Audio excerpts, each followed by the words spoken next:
ready to ditch the download-upload dance and sign documents at the speed of cloud. Let's unlock the power of connecting your Dropbox and Docusign accounts today.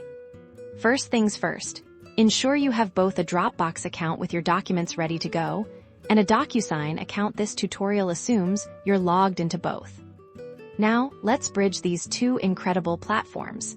Head over to your Docusign account online.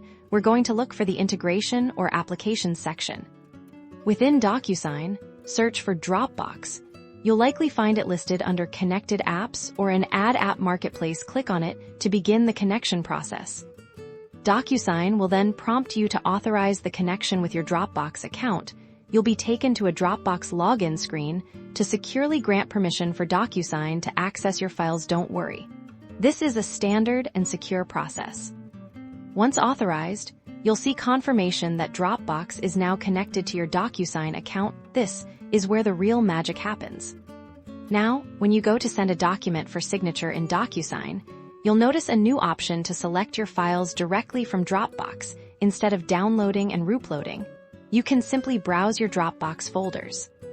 Click this Dropbox option, navigate to the specific document you need signed, and select it. It will instantly appear in your Docusign sending workflow, ready for you to add signers and prepare for signatures.